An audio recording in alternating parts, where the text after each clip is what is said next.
마가복음 1장 21절부터 28절까지의 말씀을 우리 다 같이 합독하겠습니다.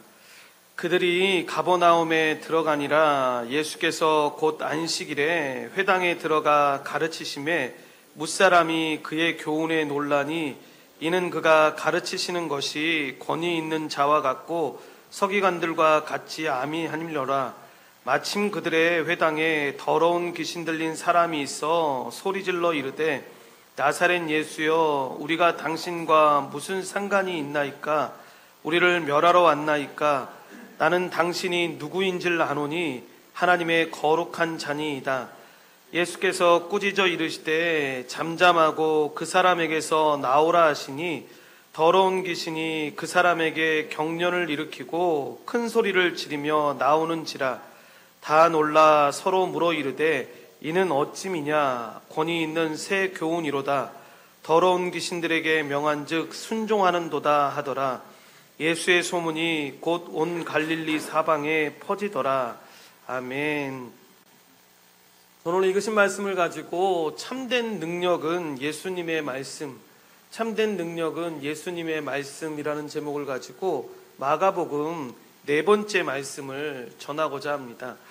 지금까지 살펴본 내용을 우리가 잠시 정리해 보면 마가복음은 복음서 중에 가장 먼저 기록된 책으로 이 마가복음을 기록한 이유가 마가복음 1장 1절에 기록되어 있다고 말씀을 드렸습니다.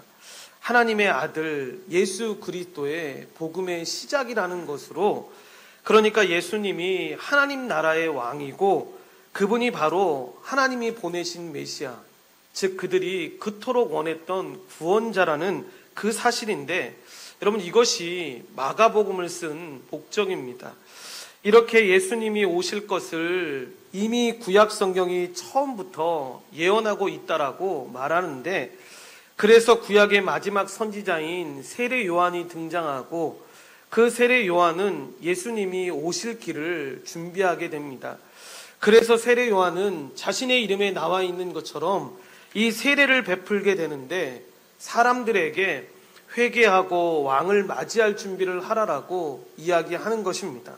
그리고 그 자리에 예수님이 찾아오십니다. 마가복음에 나와 있지는 않지만 이 예수님이 세례를 받으실 때 이 세례 요한이 예수님 당신이 나에게 세례를 받을 것이 아니라 내가 당신에게 세례를 받아야 하는 것 아닙니까? 라고 이야기하는데, 그때 예수님께서 아니다, 내가 너에게 세례를 받아야 한다라고 이야기를 하십니다. 요한이 참 당황스러울 것 같은데, 여러분 그도 그럴 것이 이 요한이 주는 이 물세례가 이 죄인들에게 주는 세례, 즉 회개하라고 주는 세례이기 때문인데, 그러니까 세례 요한의 입장에서는 이 죄 없으신 하나님의 아들이신 예수님이, 그러니까 하나님이 이러한 세례를 받는다고 하니까 여러분 얼마나 부담스러웠겠습니까? 그렇다면 여러분 예수님이 이것을 모르고 하신 건 아닐 텐데, 그렇다면 이 모든 사실을 알고 계시는 예수님께서 왜 그 죄인들이 받는 물세례를 받으신 것입니까? 그것은 그분은 죄가 없으시지만 여러분 예수님이 모든 죄인의 대표가 되기 위함으로 그래서 이 물세례를 받으신 것입니다. 바로 죄인이 받은 이 물세례를 예수님이 받으심으로 이 죄인의 대표가 되신 것인데, 그때 우리가 잘 알고 있는 말씀인 이 하늘이 열리고 성령님이 임하시면서 하늘에서 하나님의 음성이 들리게 됩니다. 마가복음 1장 9절부터 11절 말씀을 합독하겠습니다. 그때 예수께서 갈릴리 나사렛으로부터 와서 요단강에서 요한에게 세례를 받으시고 곧 물에서 올라오실새 하늘이 갈라짐과 성령이 비둘기같이 자기에게 내려오심을 보시더니 하늘로부터 소리가 나기를 너는 내 사랑하는 아들이라 내가 너를 기뻐하노라 하시니라 라고 이야기합니다. 여러분 무슨 이야기입니까? 이것은 하나님이 예수님께서 이 죄인의 대표가 되신 것을 기뻐하는 것이고, 뿐만 아니라 앞으로 하나님이 예수님이 하실 그 모든 사역을 하나님이 공적으로 모든 사람들 앞에서 인정하신 것입니다.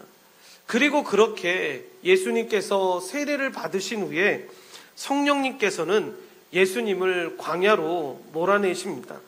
우리가 이 부분을 잘못 이해하면 여러분, 사탄이 마치 예수님 꼬드겨가지고 예수님이 광야에서 시험받은 것처럼 생각할 수 있는데 그렇지가 않습니다. 여러분, 본문 말씀을 자세히 읽기만 해도 그 내용이 분명히 나오게 되는데 1장 12절 말씀에 보면 성령이 곧 예수를 광야로 몰아내신지라 라고 이야기하고 있습니다. 이렇게 예수님은 성령님이 몰아내신 광야에서 40일 동안 사단에게 시험을 받으십니다. 그런데 이때 예수님이 받으신 이 시험은 여러분, 그냥 시험 받으신 것이 아닌데 이 시험은 인류 전체에 운명이 달린 아주 중요한 시험입니다. 처음에 하나님은 인류의 첫사람인 아담을 인류의 대표로 세우신 다음에 아담의 모든 행동이 이 모든 인류에 영향을 미치게 하셨습니다. 그럼에도 불구하고 아담은 그 시험에 실패했습니다. 그래서 하나님은 이 아브라함의 후손인 백성들을 세우시고 이스라엘을 만드십니다. 그렇게 이스라엘 백성을 만든 다음에 40년 동안 광야에서 그들을 훈련시키는데 그렇게 훈련되었음에도 불구하고 그들 역시 실패하게 됩니다. 그래서 또다시 이제 모든 인류의 두 번째 아담이자 이 마지막 아담으로서 오신 예수님이 이 모든 죄인의 대표로서 이제 사단의 시험을 받게 되는 것인데 여러분, 이 시험에 그래서 모든 인류의 운명이 달린 것입니다. 결국 예수님은 광야에서 그 시험에서 승리하게 되시는데 그렇게 승리하신 예수님은 곧바로 우리가 지난주에 살펴본 것처럼 하나님의 복음을 선포하게 됩니다. 그 복음의 내용이 바로 마가복음 1장 15절 말씀인데 합독하겠습니다. 이르시되 때가 찼고 하나님의 나라가 가까이 왔으니 회개하고 복음을 믿으라 하시더라 라고 이야기합니다. 여러분, 하나님의 나라가 가까이 왔다. 그러니까 장차 올 것이다가 아니라 이미 그냥 왔다는 이야기입니다. 그러니까 하나님의 나라가 왔으니까 이제 회개하고 복음을 믿어라. 성경 전체가 지금 이 말을 하고 있는 것입니다. 하나님 나라가 임했다. 그리고 그 나라에 임하려면, 들어가려면 회개하고 복음, 그러니까 예수 그리스도를 믿어야 한다라고 이 이야기가 마가복음 시작에서 이 성경의 마지막 때는 이 요한계시록 마지막까지 나오고 있는 것인데, 그래서 계시록의 마지막에 보면 이 말씀을 듣고 행하는 자가 복이 있다라고 말하는 이유가 바로 여기에 있는 것입니다. 이 말씀을 예수님이 시작하시는데 그래서 진정한 회개가 중요한 것입니다. 말씀드렸던 것처럼 이 진정한 회개란 자기의 생각과 마음과 이 행동까지 돌이키는 것으로, 그래서 이 회개하는 자만이 예수님을 믿는 것인데, 여러분, 믿음이라는 게 무엇입니까? 참된 믿음이란 실제 그 행동이 나타나는 것입니다. 그래서 예수님의 말씀을 순종하고 의지하는 자는 그분의 말씀을 듣고 순종하는 삶을 살아가는 것입니다. 하나님 나라에서 하나님의 백성으로 살아갈 때 중요한 것이 무엇이냐라고 이야기할 때 그 하나님의 말씀에 순종하면서 살아가야 합니다 라고 하는 것이 여러분 이 말씀에서 나오는 것입니다. 그래서 그 믿는 행동이 나타날 수밖에 없는 것인데, 우리가 지난주에 살펴보았던 이 믿음의 3요소인 지식과 동의, 신뢰가 어느 하나 빠지지 않고 있어야 하는 것입니다. 그러므로 회개하고 이 예수님을 믿는다라는 것은 이전에 살았던 모든 것에서 이 우리가 돌아서서 그리스도의 말씀에 순종하는 것, 이것이 바로 믿음이라는 것입니다. 그럴 때 우리가 여러분 진정한 하나님 나라의 이 하나님 백성이라고 말할 수가 있는데, 이 믿음의 모습이 어디서 나타나냐면 우리가 지난주에 살펴보았던 마가복음 1장 16절에서 이 20절의 말씀으로 제자들, 즉 교회를 부르시는 장면에서 보게 됩니다. 예수님이 그들을 부르시는데 여러분 그들이 어떻게 합니까? 버리고 따르니라. 버리고 따르니라 라고 이야기합니다. 여러분, 우리가 이 말씀을 오해하면 안 되는데, 여러분, 다 버리라는 말이 아닙니다. 여러분, 이 말씀의 참된 의미는 우리가 세상을 살아가면서 돈을 의지하고 살았다면 그 돈을 버리라는 것이고, 우리가 이 세상을 살아가면서 사람만 의지하고 삶을 살았다면 그 사람을 의지하지 말라라는 것으로 예수 그리스도를 의지하라는 것입니다. 이것은 그의 말씀을 의지하라는 것으로, 이것을 잘못 오해하면 여러분 다 버리라고 하니까 나는 말씀에 의지해서 내 가족들 다 버리겠습니다. 엄마, 아빠, 이 자녀들, 동생들, 형제들 다 필요 없습니다. 다 버리겠습니다. 이 말이 아니라는 것입니다. 여러분, 이 말은 우리가 가장 사랑하는 것이 그 예수 그리스도가 되어야 한다라는 이야기로, 복음을 선포하신 예수님은 여러분 이 이야기를 한 번만 하신 것이 아닙니다. 그분이 이 땅에 오신 목적, 그러니까 회개하고 복음을 믿어라. 그래야 내 나라에, 그 하나님 나라에 들어갈 수 있다라는 이 이야기를 계속해서 이야기하고 있는 것입니다. 여러분, 본문 21절 말씀을 우리가 이제 합독하겠습니다. 그들이 가버나움에 들어가니라. 예수께서 곧 안식일에 회당에 들어가 가르치시매라고 이야기합니다. 여기서 나오는 그들이 누구냐면 바로 예수님과 제자들인데, 예수님께서 곧 안식일에 회당에 들어가서 가르치십니다. 여러분, 기존에 우리는 이 본문 말씀을 볼 때 귀신을 쫓아내는 것만 우리가 집중해서 보았는데, 잘 보시면 예수님이 귀신을 쫓아내기 위해서 오신 것이 아니라 가르치려고 오셨다는 것을 분명히 알 수 있습니다. 여러분, 이러한 사실을 우리가 다음에 살펴보겠지만 마가복음 1장 37절 말씀을 합독하겠습니다. 만나서 이르되 모든 사람이 주를 찾나이다 라고 이야기합니다. 이게 무슨 말씀이냐면 1장 32절에서 34절에 보시면 예수님이 각종 병이 든 사람들, 귀신을 쫓아내니까 이 수없이 많은 사람들이 예수님 앞에 몰려오게 되는 것입니다. 그런데 그때 예수님이 무슨 일을 하셨냐면 마가복음 1장 38절 말씀을 합독하겠습니다. 이르시되 우리가 다른 가까운 마을들로 가자. 거기서도 전도하리니 내가 이를 위하여 왔노라 하시고 라고 이야기합니다. 여러분, 무슨 이야기입니까? 만약에 예수님께서 이 땅에 오신 목적이 사람들의 병을 고치기 위한 목적으로 이 땅에 오셨다면 여러분, 그들의 병을 고쳐주셨을 것인데 예수님이 그러한 목적으로 오신 것이 아니라는 것입니다.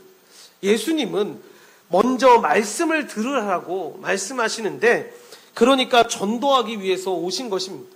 그러니까 귀신을 쫓아내고 병을 고치는 것이 물론 하나님의 나라가 임했다라는 것을 보여주는 증거로 중요하지만 먼저 말씀을 들으라는 것입니다.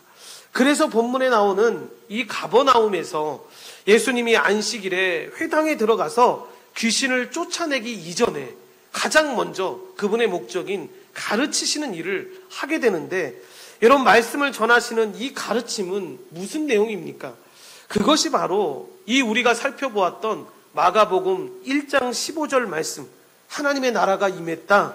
너희가 그토록 고대했던 하나님의 나라가 이 땅에 임했다. 그러니까 회개하고 나를 믿어라라고 말씀하는 것입니다. 그런데 여러분, 이 사실을 예수님이 굳이 안식일에 가르치는 것을 보게 됩니다. 여러분, 이게 뭐냐면 안식일은 원래 이스라엘 백성들에게 있어서 이 구약의 율법에 보면 여호와의 성회를 지키는 날로, 그러니까 그날에는 실제로 아무것도 하면 안 되는 날이었습니다. 그러니까 언젠가 말씀드렸지만 이 정말 안식일을 철저하게 지키는 이 유대인들은 이 안식일을 철저히 지키기 위해서 지금도 여러분 이스라엘 땅에서뿐만 아니라 자기들이 살고 있는 그 땅에서 자신들이 운영하는 건물에 여러분 엘리베이터 버튼마저도 그 누르는 일도 일이라고 생각해서 모든 버튼이 자동스럽게 여러분 눌러질 수 있게끔 만들어 놓게 되는데, 여러분 이렇게 하는 이유는 일을 하면 안 되니까 그걸 그냥 고지고대로 믿어서 그렇게 율법을 지키면서 나아갔던 것입니다. 이렇게 이들은 아무것도 하면 안 되는데 여러분 그날에 예수님이 무엇을 하고 계시는 것입니까? 바로 회당에서 가르치는 일을 지금 하고 있는 것입니다.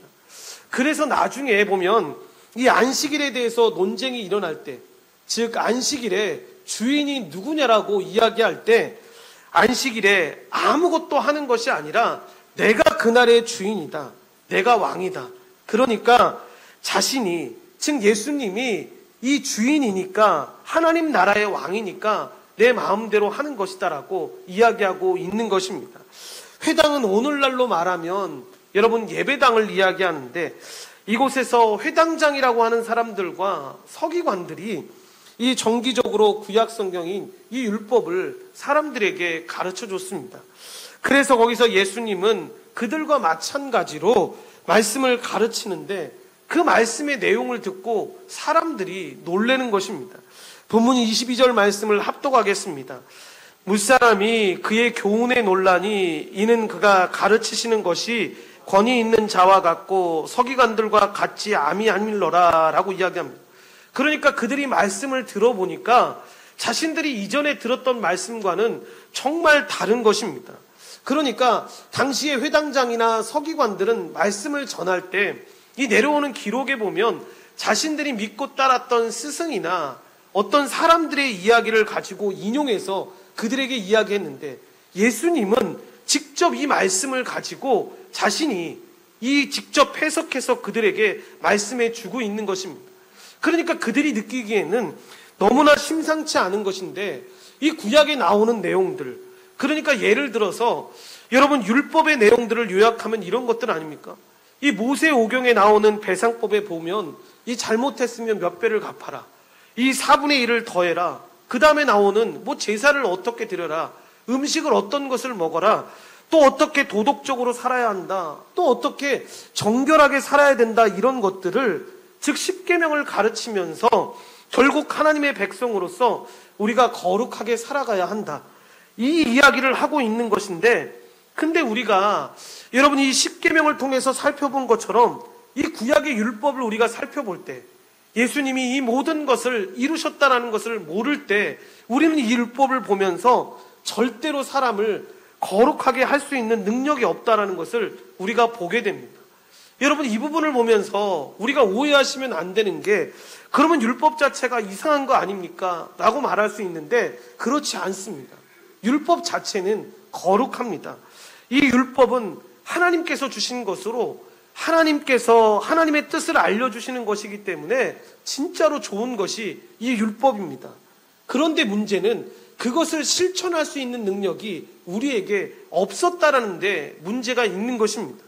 이것은 우리가 아담으로부터 모든 죄를 가지고 태어났기 때문인데, 그래서 여러분 우리가 아무리 율법을 전하고 이 율법을 아무리 들어도 그냥 내가 안 되는구나 라는 것을 깨닫는 거지 변화될 수는 없는 것입니다. 불가능한 것입니다. 그래서 율법 자체는 여러분 구원을 이룰 수가 없는데, 구원을 줄 수가 없는데, 그래서 이 율법을 묵상하면 묵상할수록 우리는 정말 우리가 무능력한 존재이구나 라는 것만 깨닫게 되는 것입니다. 그러므로 그냥 내가 죄인이구나 라는 사실을 알게 되는 것인데, 그런데 그럼에도 불구하고 하나님께서 하라고 하셨으니까 여러분 그냥 구약 말씀을 계속해서 여러분 전하고 듣고 있었던 것입니다. 그런데 이때 예수님이 오셔서 그들에게 이 말씀을 가르치시는데 그 가르침에 권위가 있는 것입니다. 그러니까 어떤 스승, 자기네들이 믿고 있던 그 사상에 따라서 말씀을 전하는 것이 아니라 그 왕의 권위로 그들에게 직접 하나님이 말씀하시는 것입니다. 그래서 여기서 그 말씀에 권위가 있다는 말이 무엇이냐면 능력이 있다라는 것입니다. 여기가 서기관들이 말하는 것은 그래서 아무런 효과가 없는 것입니다. 그들이 말하는 것은 그냥 이미 구약에 나오는 것을 되뇌일 뿐인데, 여러분 예수님의 말씀은 능력이 있기 때문에 여러분 예수님이 뭐라고 말씀하십니까? 회개하고 복음을 믿으라. 그러므로 그 말씀을 믿고 돌이키는 자, 믿는 자는 거룩하게 되는데, 그 말씀을 믿는 자가 거룩하게 된다는 것을 그들에게 가르쳐 주는 것입니다. 여러분 어떻게 그런 일이 가능한 것입니까? 요한복음 17장 17절에서 예수님이 이렇게 말씀하시는데 합독하겠습니다. 그들을 진리로 거룩하게 하옵소서. 아버지의 말씀은 진리니이다 라고 이야기합니다. 이렇게 말씀으로 거룩하게 된다고 예수님이 말씀하셨기 때문에, 예수님이 이렇게 말씀하셨기 때문에 우리가 거룩한 자가 되었다라고 이야기할 수가 있는 것입니다. 그래서 믿을 때 어떤 일이 발생하냐면, 이런 8절에 나오는 이 성령 세례를 베풀어 주시니까 믿는 순간 성령님이 죄인에게 찾아오시는 것입니다. 그래서 단 한 번도 지금까지 살면서 죄를 짓지 않는 자처럼 완전히 깨끗한 자로 만들어 주셨는데, 처음부터 그리스도의 은혜를 다 부어주셔서 이 완전히 깨끗한 자로 만들어 주시고 시작한다라는 것입니다. 특별히 우리는 믿는 순간 여러분, 우리가 하는 게 아니라는 것을 분명하게 깨달아야 되는데, 믿으면 예수님께서 성령님을 우리에게 보내주시는 것입니다. 그리고 그 능력으로 말미암아 정말로 단 한 번도 죄를 짓지 않는 자처럼 만드는 그런 존재로 하나님이 만들어 주시는 것입니다. 그래서 우리의 마음과 생각이 완전히 뒤바뀌게 되는 것인데, 이것이 예레미야 31장과 에스겔 36장에 나오는 내용입니다. 새 영을 우리에게 부어주셔서 우리에게 있는 굳은 마음을, 절대로 변화되지 않는 이 변하지 않는 마음을 이 부드러운 마음으로 바꾸어 주시는 것입니다. 여러분, 잘 생각해 보십시오. 사람이 사람을 절대로 변화시킬 수가 없습니다. 여러분, 우리가 이것을 자녀들 키울 때에도 얼마나 잘 느낍니까? 여러분, 변한다고 이야기하지만 여러분, 그때뿐 아닙니까? 그래서 다시 처음으로 돌아가고, 아니 더 약해지고 더 심해짐을 우리가 보지 않습니까? 그런데 우리가 어떻게 사람을 바꿀 수 있는 것입니까? 여러분, 말씀밖에 없는 것입니다. 이건 우리가 다 주관적으로 경험한 일들 아닙니까?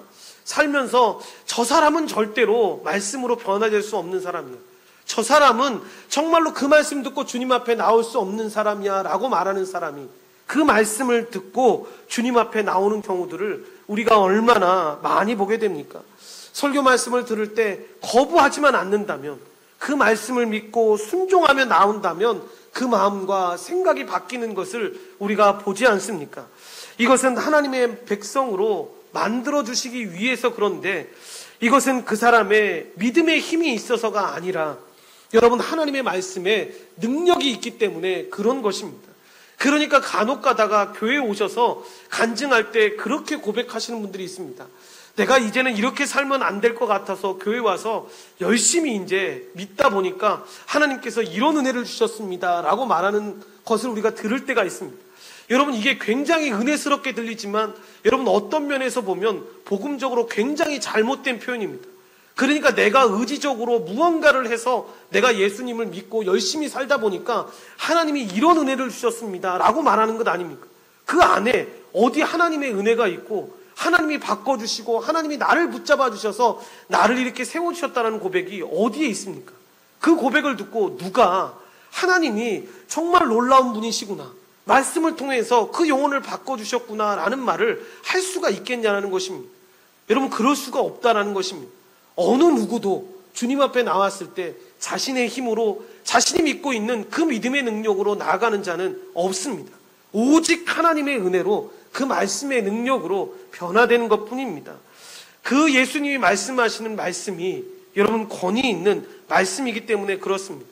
그렇기 때문에 우리가 예수 그리스도를 믿으면서 이 성도로 살아가면서 그 말씀의 능력을 믿는 것이 너무나도 중요한데, 여러분, 정말 이 말씀에 능력이 있다는 사실을 여러분들은 믿으십니까? 여러분, 오늘 본문 말씀이 이 부분을 우리에게 지금 말씀하고 있는 것입니다. 예수님이 회당에서 하나님 나라의 그 복음을 선포하고 있을 때, 그러니까 본문 23절에 보시면 이때 회당에 더러운 귀신 들린 사람이 있었습니다. 여러분, 한번 생각해 보십시오.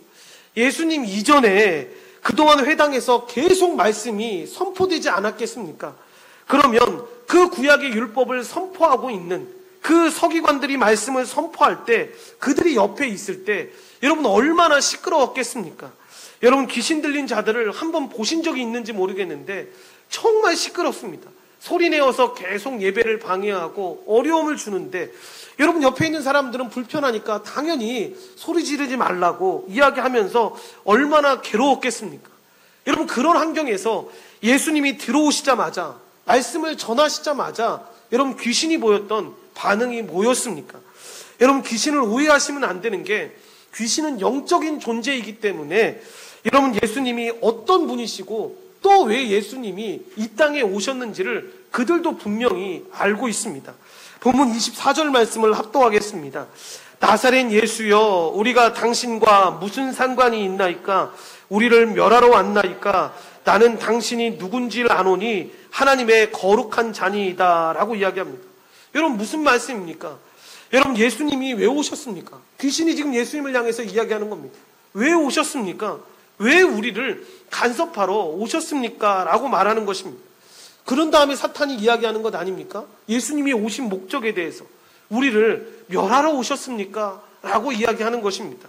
분명히 예수님이 오신 목적을 사탄이 직접 고백하는데, 여러분, 그렇습니다. 예수님이 그 사탄을 멸하시기 위해서, 그 사단의 나라를 무너뜨리기 위해서 여러분, 이 땅에 오셨습니다. 그분은 사탄의 노예로 사로잡힌 우리, 이 죄로 살아갈 수밖에 없었던 우리들을 위해서 이 비참하게, 이 아주 하나님의 말씀을 순종하지 못하며 정말 비천하게 살아가는 우리를 위해서 이 땅에 오신 것입니다. 그러니 사탄이 뭐라고 이야기합니까? 나는 당신이 누구인지를 압니다. 나는 압니다. 당신은 하나님의 거룩한 자입니다라고 이야기를 합니다. 여기서 하나님의 거룩한 자라는 이 말이 하나님이 보내신 거룩한 분이라는 말로, 여러분, 쉽게 이야기하면 하나님이 보내신 분은 바로 하나님의 아들입니다. 그러니까 사탄은 지금 스스로가 고백하고 있는 것입니다. 예수님, 당신이 바로 하나님이신 것을 내가 압니다라고 고백하고 있는 것입니다. 여러분, 이 말을 듣자마자 예수님이 어떻게 하십니까? 본문 25절 말씀을 합독하겠습니다. 예수께서 꾸짖어 이르시되 잠잠하고 그 사람에게서 나오라 하시니 라고 이야기합니다. 여러분, 혹시나 살아가시면서 이 귀신을 쫓아내는 걸 본 적이 있었는지 모르겠습니다. 수목원교를 다니면서 어릴 때부터 아주 좋았던, 기억하는 현상 중에 하나가 바로 이 귀신을 쫓아내는 모습이었던 것 같습니다. 사역을 할 때도 그렇고. 여러분, 그 모습을 보면서 근데 항상 들었던 생각은 뭐냐면, 와, 정말 힘든 거구나 라는 생각을 했습니다. 한두 사람이 할 수 있는 것도 아니었고 수많은 사람들이 달려붙어서 정말 방법은 여러 가지였던 것 같습니다. 어릴 때부터 그 기억 하나하나씩 꺼내놓으면 뭐 보혈 찬송을 부르는 사람도 있고 예수 이름을 부르는 사람들도 있고, 어떤 사람은 주기도문 외우고 어떤 사람은 사도신경 외우고 어떤 사람들은 주의 볼로 능력 있다고 계속 외치면서 나아갔던 모습이 생각납니다. 그런데 참 그때 기억났던 모습은 무엇이었냐면, 야, 이게 진짜 영적인 존재가 들어가 있으니까 정말 장난이 아니구나. 그 어른들, 장대 같은 어른들 여러 명이 붙잡고, 이 다리 하나 붙잡고 손 하나씩 붙잡는데도 그 젊은 여성 하나가 손을 치면 사람이 날아가고 정말로 견디지를 못하고 움직이는 모습을 보면서, 야, 정말로 대단한 존재구나. 그러면서 느꼈던 게 뭐냐면, 결국에는 정말 열심히 기도해서 쫓아냈는데, 아니, 표현이 좀, 제가 지금 한 표현이 좀 틀린 표현인데, 여러분, 우리가 한 게 절대로 아니었습니다. 예수 그리스도의 이름을 가지고 나아갈 때 여러분, 그 귀신이 쫓아나는 것을 보았습니다. 그의 말씀에 능력이 있었기 때문에 여러분, 방법은 달랐지만 그 보혈 찬양을 부르고 예수님의 이름을 부르고 예수님의 이름 가운데 나아올 때 여러분, 그들이 열심히 기도하고 땀을 그렇게 흘리면서 기도했기 때문이 아니라 그 말씀의 능력으로 그들이 나아갔기 때문에 그 귀신들이 쫓아나는 것을 보게 되었습니다. 그런데 본문의 본문의 말씀을 보시면 예수님이 뭐라고 하십니까? 여러분, 꾸짖습니다. 그냥 꾸짖어요. 하지 마. 그만해. 잠잠하고 그 사람에게서 나와. 이렇게 아주 굉장히 멋진 표현인데 이렇게 이야기하는 것입니다. 그런데 제가 지금 예배당이니까 이렇게 좋게 표현하지, 여러분, 헬라어로 직역하면, 그러니까 그 당시의 언어로 직역하면, 오늘날로 말하면 그런 표현이 아닙니다. 여러분, 이걸 오해하지 마십시오. 여러분을 향해서 하는 얘기가 아니니까 뭐 조용히 안 해? 입 닥쳐. 꺼져. 이런 표현입니다. 그러니까 여러분, 예수님께서 인자하게 아이 그만하고 나가렴, 뭐 이런 게 아니라는 겁니다. 그러니까 귀신을 쫓아내는데 아유 너 그동안 고생 많았다, 이제는 나가렴, 뭐 이렇게 얘기하지 않고, 여러분, 그렇게 조용히 안 해? 입 닥쳐? 꺼져라는 식으로 여러분 이렇게 이렇게 이야기했다는 것입니다. 여러분, 그도 그럴 것이 하나님께서 복음을 전하고 이 회개하고 복음을 믿어라라고 말씀하는데, 여러분, 갑자기 귀신이 나타나서 나는 당신이 누군지 압니다. 당신이 우리를 멸하러 오셨습니까?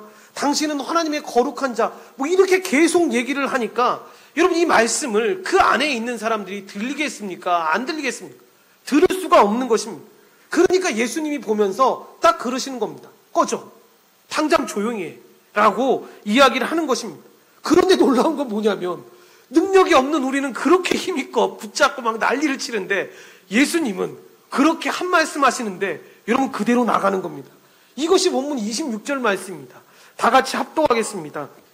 더러운 귀신이 그 사람에게 경련을 일으키고 큰 소리를 지르며 나오는지라 하고 이야기합니다.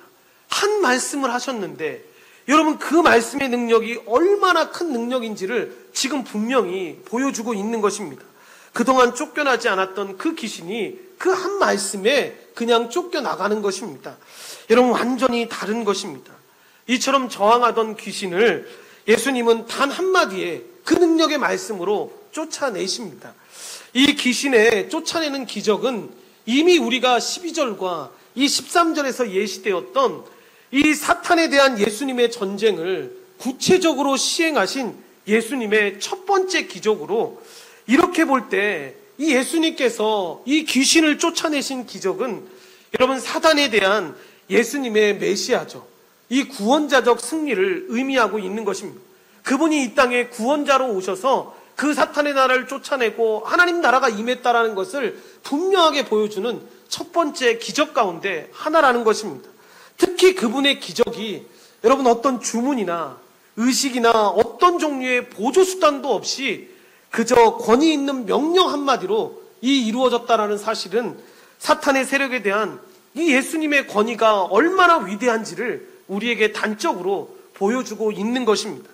그런데 여러분, 정말 여기에서 중요한 것은 귀신이 쫓겨나는 게 중요한 것이 아니라 이 귀신에 사로잡힌 자가 말씀을 통해서 여러분 구원받는 것입니다. 사탄에게 완전히 사로잡혔다는 자가 이 말씀을 의지하고 그 말씀을 듣는 순간 하나님 나라의 그 놀라운 하나님의 백성이 되는 것입니다. 말씀으로 완전히 회복된 것인데, 여러분, 그러므로 우리는 이 말씀의 능력을 체험해야 합니다. 이 말씀이 뭡니까? 바로 예수 그리스도의 말씀으로 여러분, 멀리서 찾을 필요 없습니다. 우리가 갖고 있는 그 성경 66권의 말씀입니다. 성령님은, 우리 주 예수님은 오늘날에도 이 교회의 목회자들을 통해서, 이 말씀을 전하는 자들을 통해서 이 선포되는 그 말씀을 듣고 이 말씀에 아멘하고 응답하면서 믿음으로 반응하는 자들에게 이 성령으로 역사하십니다. 지금도 이 역사는 이어지고 있는데 여러분, 이것이 엄청난 일입니다. 그런데 이 말씀을 듣고 간혹가다 그러시는 분들 있지 않습니까? 이 말씀이 정말로 이루어지겠어? 저게 가능하겠어? 라고 하면 여러분, 절대로 그 말씀은 이루어지지 않습니다. 왜냐하면 하나님은 인격적이신 분이기 때문에, 여러분, 인격은 뭐냐면 계속해서 말해주는 것입니다. 그래서 다시 이야기해주고 또 이야기해주고 또 말해주고, 그러면서 이해하고 깨닫게 되고 그 길을 따라가게 됐을 때 그런 놀라운 역사가 일어나게 되는 것입니다. 그래서 오늘도 말씀을 선포할 때 그 말씀이 하나님의 말씀임을 믿고 여러분, 믿음으로 반응할 때 여러분, 주님께서 역사하신다라는 사실, 이 사실을 잊지 말아야 합니다. 이것은 오늘날만이 아닙니다.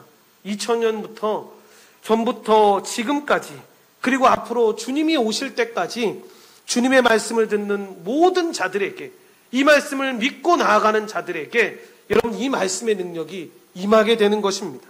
그러므로 이 모든 복을 누리면서 살아가는 귀한 백성들 되시기를 바랍니다. 여기서 특별히 우리는 귀신이 어떤 존재인지, 그리고 그 존재가 무슨 일을 하는지를 여러분 살펴봐야 되는데, 첫째로 귀신에 대한 설명이 본문 23절과 26절에 나옵니다. 이 마가가 쓰는 표현을 보면 더러운 귀신 들린 사람이라고 표현하는 것을 보게 됩니다. 귀신의 존재는 아주 더러운 존재로 깨끗한 자가 아니라는 것입니다. 우리가 이 사실을 통해서 유추할 수 있는 것이, 여러분, 그가 더러운 존재니까 그로 사로잡힌 자도 마찬가지로 어떻게 살아가겠습니까? 자연스럽게 이 사로잡힌 자도 더러운 존재로 살아갈 수밖에 없는데, 여기서 더럽게 산다라는 건 여러분 뭐 묻히면서 우리 눈에 보이는 그런 더러운 존재를 말하는 것이 아니라 그의 삶 자체가 아주 문란하고 더럽고 추악하게 살아간다라는 것입니다. 그래서 그 행동이 외적으로 경건할 수 없고 조용하지 않으며 시끄럽고 추악하고 자기 자신만을 위한 삶을 살아갈 수밖에 없다라는 것입니다. 그렇다면 오늘날 누가 여러분 이 귀신 들린 자입니까? 여러분 귀신 들린 자라고 이야기하니까 그냥 뭐 침 흘리면서 그냥 그렇게 이상한 눈빛 변하고 이렇게 살아가는 사람들이 오늘날 귀신 들린 자가 아니라는 것입니다. 여러분 성경이 말하는 귀신 들린 자는 바로 하나님을 모르는 자, 이 복음을 모르는 자, 예수님을 믿지 않는 자가 바로 귀신 들린 자라고 이야기합니다. 여러분 이런 사람들이 겉으로는 굉장히 괜찮아 보이는데 영적으로는 아주 더럽고 죽은 자라는 것입니다. 그래서 이들은 영적으로 귀신 들린 자이기에 하나님의 말씀에 절대로 반응하지 않습니다. 귀신의 말, 그러니까 사단의 말, 그러니까 그들이 놓아놓은 이 세상의 문화, 가치관과 이 세상에 그들이 놓은 원리에 따라서 살아가면서도 즐겁고 정말 행복하다라고 이야기하면서 살아가는 것입니다. 그래서 사단이 어떤 일을 주로 하냐면 귀신은 불신자들에게 이 복음의 말씀을 잘 듣지 못하게 합니다. 그래서 지금은 여러분 우리 중에는 없지만 여러분 설교 시간에 특별히 조는 거, 이 하나님의 말씀을 제대로 듣지 못하는 거, 여러분 이것들을 굉장히 조심해야 합니다. 여러분 어떤 목사님이 그런 얘기 하십니다. 졸더라도 좋으니까 교회 오시라고. 저도 공감합니다. 졸더라도 교회 오는 거 너무 좋은 것 같습니다. 그런데 여러분 이 설교 때마다 조는 거 왜 문제가 있는 것입니까? 여러분 이거 영적으로 생각해 봐야 합니다. 그러니까 무슨 얘기냐면 말씀을 시작하는 순간, 찬양을 시작하는 순간 이것이 항상 자장가가 된다면 여러분 이건 진짜 문제가 있습니다. 무슨 얘기냐면 여러분 늦게 잤으니까 여러분 졸리는 거 이건 너무 당연한 겁니다. 그러니까 이거는 습관을 바꿔야죠. 하나님 앞에 예배를 잘 드려야 되니까 토요일 저녁에 잘 드리겠다. 내 삶을 정말 정결하게 하나님 앞에 나아가기 위해서 예배를 드리겠다. 이거 정말 중요한 겁니다. 그런데 여러분 그럴 때 있지 않습니까? 어떤 분이 저한테도 질문하셨지만 저는 목사님 예배 정말 잘 드리려고 토요일날도 정말 잘 잤고요. 풍성하게 잘 잤는데 저는 수업 시간에도 한 번도 졸지 않아요. 정말로 다른 사람들하고 얘기할 때도 한 번도 졸지 않는데 예배 시간만 되면 예배당 안에만 들어오면 졸게 된다고. 이게 왜 그런지 모르겠다라고 이야기할 때가 있습니다. 여러분 이때는 솔직히 영적으로 접근해야 합니다. 그리고 정말로 기도해야 합니다. 내가 하나님의 말씀을 듣는데 이렇게 방해하는 현상들. 여러분 갑자기 교회에 왔는데 아플 수 있지 않습니까? 그런데 이게 맨날 아프다면. 그러니까 어떤 그 신생아 아이에 있던 부모님이 저한테 그런 얘기 하신 적이 있습니다. 얘가 정말 순한 아이인데 교회만 오면 계속 운다고. 그냥 웃는 게 아니라 떼를 쓰고 울을 정도로 같이 못 있을 정도까지 운다고. 그래서 제가 교회 안에서 예배를 드리지를 못하겠다고. 그렇게 얘기합니다. 그럴 때 다른 분들은 요즘 애들은 다 그래요. 신생아니까 그러죠. 소리가 크니까 그러죠. 여러분 그렇지 않습니다. 매번 그렇다면 여러분 기도해야 합니다. 왜냐하면 말씀을 못 듣게 사단이 계속 방해하고 있는 것입니다. 그래서 분명하게 그 사실을 알고 기도해야 합니다. 여러분 이러한 현상들은 그런 때도 나타납니다. 이 사단이 복음을 전하는 자들을 무조건 미워하게 합니다. 그래서 목사를 무조건 미워하게 하고 목사가 어저께 우리 그 세미나 들을 때도 있지만 그냥 싫어. 찾는 겁니다. 배가 나와서 싫고 머리가 없어서 싫고 정말 저 사람 옷을 이상하게 입어서 싫고 저 사람도 행동하는 것 자체가 정말 싫어. 이렇게 얘기하면서 말하는 분들이 있습니다. 이유 없이 그냥 싫게 만드는 겁니다. 그러니까 그런 사람들은 대부분 보면 열심히 있는 사람도 그냥 싫어합니다. 왜 싫어하냐고. 너한테 아무 잘못도 하지 않았는데 왜 싫어하냐고 물어보면 저 사람 그냥 싫어. 그 열심히 있는 신앙생활 하는 것 때문에 싫다는 겁니다. 그러니까 당연히 이런 사람들은 교회 자체도 그냥 싫은 겁니다. 여러분 이렇게 사단은 교회 다니는 사람들한테 이 말씀을 들리지 않게 여러분 설교에 집중하지 못하게 하는데 이것이 계속되고 있다면 여러분 이건 큰 문제라는 것입니다. 또한 복음이 지겹다라고 생각하게 만듭니다. 그래서 이 말씀을 전할 때 우리가 복음의 기초를 전할 때에도 그렇고 이 복음을 전할 때 사람들이 여러분 그런 얘기 한 번씩 꼭 합니다. 뭐냐면 이제 복음 얘기 좀 그만하면 안 되겠냐고, 다른 얘기 좀 하면 안 되겠냐고, 복음 얘기밖에 할 게 없냐라고 이야기합니다. 그럴 때 우리가 여러분 그분들한테 하는 얘기가 그러지 않습니까? 그럼 무슨 얘기 듣기 원하냐고, 세상에서 잘 사는 방법 듣기 원하냐고, 밖에서 돈 잘 버는 방법 듣기 원하냐고. 그런데 여러분 하나님의 말씀 전하는 시간에는 그분의 말씀만 전하면 됩니다. 그러니까 말씀을 전할 때 예화 같은 거 전할 수 있습니다. 그런데 그게 주가 돼서는 안 됩니다.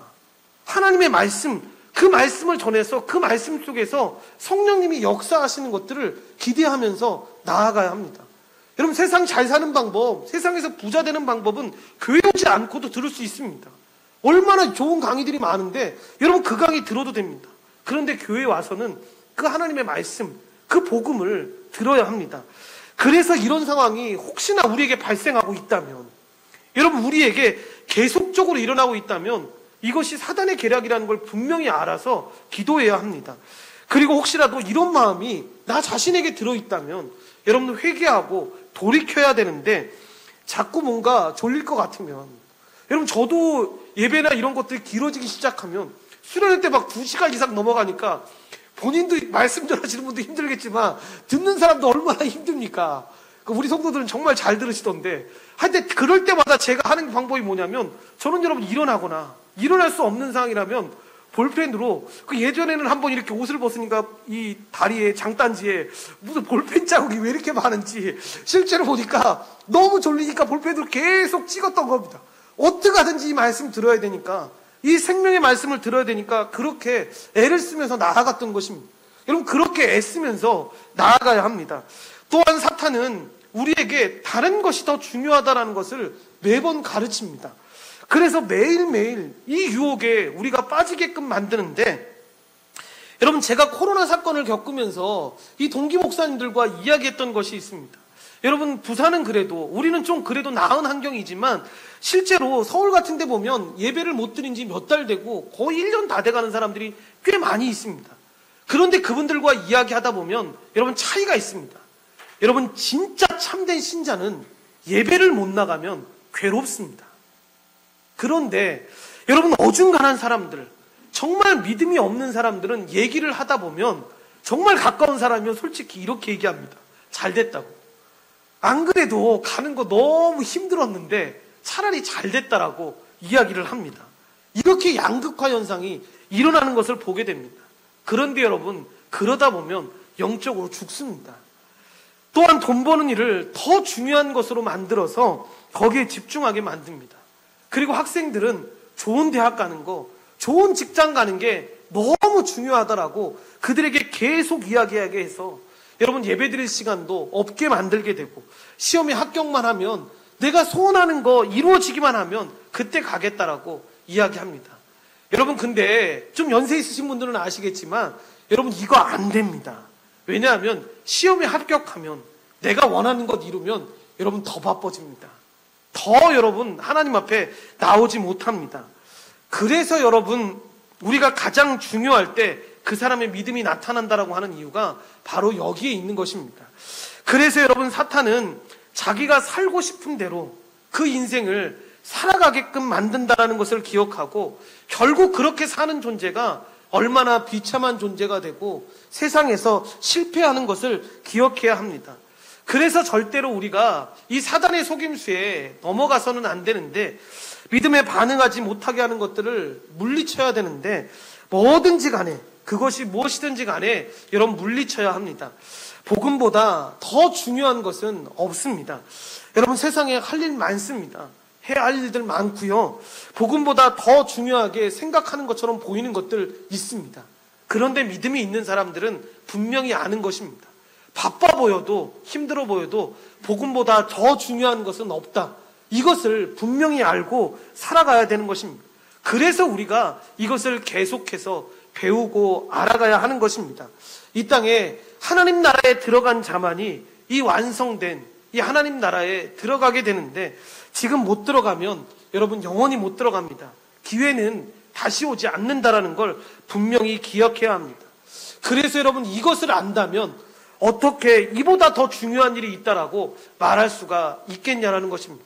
대학 가는 것이 정말로 중요한 취직을 하는 것이 중요한 사업에 성공을 하는 것이 어찌 복음보다 더 중요하다라고 말할 수가 있겠냐라는 것입니다. 그래서 말씀 배우는 일이 중요한 일이 바로 이러한 이유 때문입니다. 이제 오늘 본문의 마지막으로 귀신 들린 자가 어떻게 하게 됩니까? 즉시 회복이 되는데 별도의 회복 시간이 필요하지 않습니다. 27절과 28절 말씀을 합독하겠습니다. 다 놀라 서로 물어 이르되 이는 어찌미냐 권위 있는 새 교훈이로다. 더러운 귀신들에게 명한즉 순종하는도다 하더라. 예수의 소문이 곧 온 갈릴리 사방에 퍼지더라 라고 이야기합니다. 처음에도 이들은 예수님의 가르침을 듣고 야 이거 진짜 신기하다 하면서 놀래했는데 실제로 귀신을 쫓아내는 걸 보고 뭐라고 하냐면 더 붙입니다. 권위 있는 새 교훈이다. 그러니까 귀신들도 순종한다라는 이야기를 하고 있습니다. 그러니까 이것은 예수님이 어떤 분이신지를 그들이 더 분명하게 깨닫게 되는 것인데 예수님이 하나님 나라의 그 권위를 가지신 왕이라는 사실, 그분이 왕이기 때문에 그분의 말에 권위가 있다는 것, 능력이 있다는 걸 그들이 보는 것입니다. 그 말씀 자체가 능력이 있다는 것인데 그래서 새로운 가르침이라고 이야기하는 것입니다. 옛 가르침은 우리를 바꿀 수가 없었는데 새로운 가르침은 우리를 완전히 바꾸는 것입니다. 이 하나님 나라의 백성으로 만들어 주시는 것입니다. 여러분 결론적으로 오늘 우리에게 선포된 이 하나님의 말씀, 곧 성경 66권은 바로 권위 있는 새로운 가르침으로 이것은 여러분 옛 가르침과는 다른데 여러분 이 말씀은 말씀을 듣고 이 반응을 하는 자들에게 이 생명을 주는 살아있는 말씀으로 이 거룩하게 살아가는 존재가 되게 하고 거룩하게 살도록 우리를 만들어줍니다. 또한 예수님의 말씀에는 이 능력이 있기 때문에 사단의 나라에 구출해서 이 하나님 나라의 백성이 되게 이 말씀을 듣고 반응하는 순간 그 순간 성령님께서 우리를 하나님의 나라의 백성으로 만들어 주십니다. 여러분 조건이 없습니다. 완전히 새로운 존재로 만들어 주시는데 그러므로 여러분 우리는 이 첫째로 말씀을 들을 때 즉시 믿음으로 반응해야 합니다. 그래서 예수님의 권위 있는 말씀을 듣고 즉시 순종해야 될 것이 있다면 순종해야 되고 회개할 것이 있다면 회개해야 되고 믿음으로 반응해야 될 것이 있다면 믿음으로 반응해야 한다라는 것입니다. 그러므로 내가 어디에 의지하고 살고 있는지, 내가 누구를 의탁하면서 살고 있는지, 내가 미래에 무엇을 의지하며 살고 있는지를 항상 살아가면서 생각해 봐야 합니다. 오늘 본문 말씀을 보면서 너무 안타까운 것, 그리고 우리 공동체를 보면서 이 부분만큼은 우리가 놓치지 말아야겠다라고 생각하는 것이 바로 이 사람들을 보시면 여러분 예수님의 가르침을 듣고 이 귀신에 쫓아내는 것까지 봤던 사람들이 어떻게 반응합니까? 여러분 놀라기만 합니다. 그러니까 내가 보지 못했던 거 지금 봤으니까 놀라기는 합니다.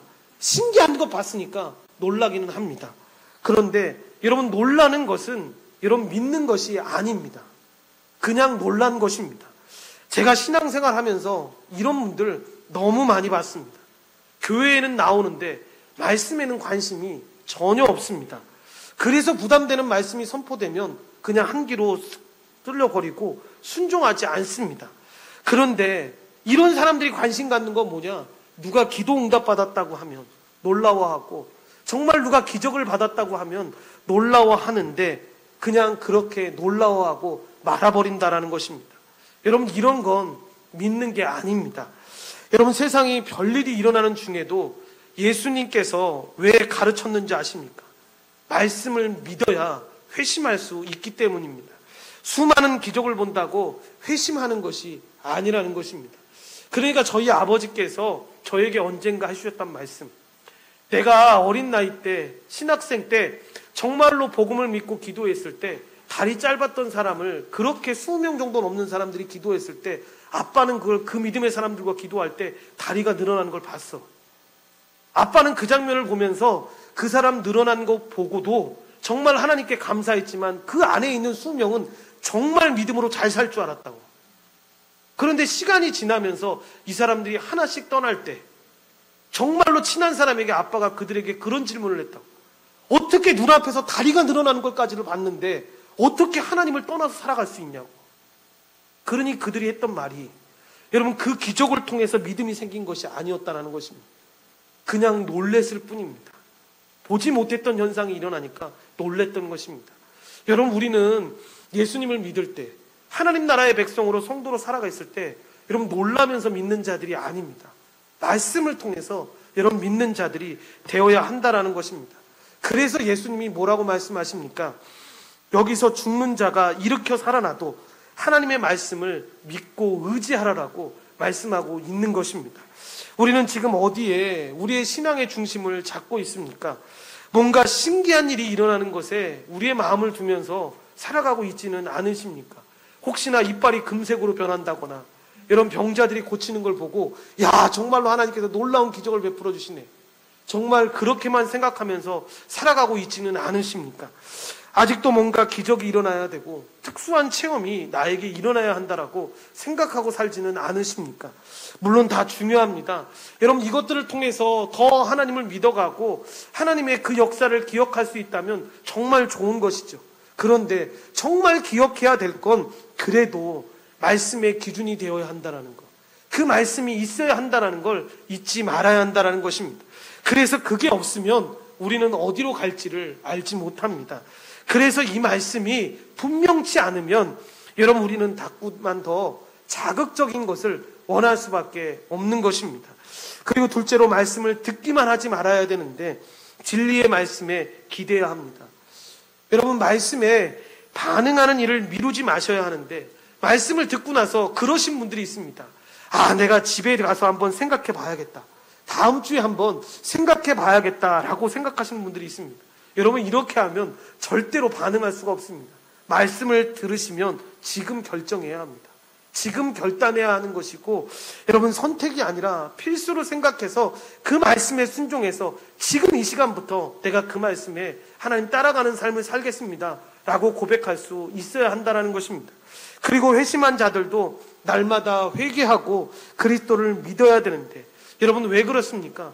이 하나님 나라의 왕이신 그리스도의 말씀에 순종하는 자가 바로 하나님 나라의 백성이니까, 그렇게 살아가는 모습이 우리의 모습이니까 여러분, 우리가 회심한 자이지만 항상 하나님 앞에 회개하고 그리스도를 믿는 삶을 항상 살아야 되는 것입니다. 날마다 그의 말씀에 순종하기 위해서 더욱더 그리스도의 말씀이 필요하다는 걸 알고 그렇게 힘써서 살아가는 것입니다. 우리는 그리스도로 옷 입고 그의 장성한 분량까지 항상 자라날 수 있어야 합니다. 교회적 존재로서 이 자기의 삶을 항상 내어주는 삶을 살아야 하는데 그의 말씀에 순종한다라는 건 여러분 자기를 위해서만 사는 것이 아닙니다. 나와 내 가족만을 위해서 살아가는 것이 아니라 한 몸 된 그 교회의 지체를 위해서 함께 살아가는 것입니다. 그래서 마음껏 주고 나누어 주며 살아가는 것입니다. 마지막으로 날마다 회개하고 믿음으로 살기 위해서 이 말씀을 배우는 일이 필요한 것입니다.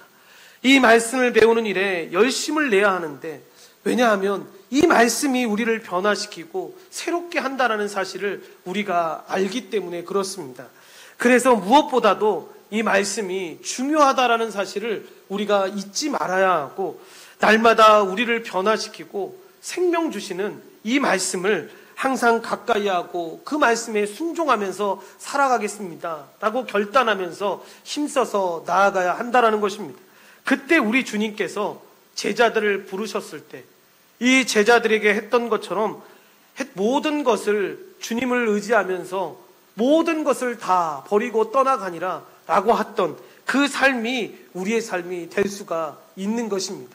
그러므로 항상 그 말씀을 의지하면서 주님 앞에 나아가시는 여러분 되시기를 간절히 축원드립니다. 기도하시겠습니다. 하나님 감사합니다. 하나님의 은혜 가운데 주님 앞에 나와 하나님 귀한 말씀을 듣습니다. 이 참된 말씀의 이 능력이 예수님의 말씀임을 우리가 믿습니다. 우리가 살다 보면 하나님 이스라엘 백성들처럼 놀랄 때는 많이 있지만 믿음으로 걸어가지 못할 때가 어느 때입니까? 바로 말씀을 의지하지 않고 우리의 감정에 따라, 우리의 생각에 따라, 사단이 만들어 놓은 모든 가치관에 따라 우리가 살아갈 때가 아니겠습니까? 그래서 어쩌다 한번 우리에게 놀라운 기적이 일어나거나 우리에게 좋은 일들이 일어날 때 우리는 그때만 하나님이 일하시는 것처럼 착각하고 살아가는 삶을 살고 있지 않습니까? 이 말씀이 우리의 삶을 아버지 하나님의 영원토록 변하지 않고 신실하게 거룩하게 살아가게 함을 믿습니다. 그래서 그 말씀을 더욱더 의지하며 그 말씀을 바라보며 살아감을 믿습니다. 하나님 더욱더 말씀을 힘써서 배워서 하나님 주님 앞에 더욱더 가까이 다가가는 하나님의 귀한 백성들 될 수 있도록 주여 도우시고 인도하여 주시옵소서. 모든 걸 주님께 감사드리오며 예수님 이름으로 기도드리옵나이다. 아멘.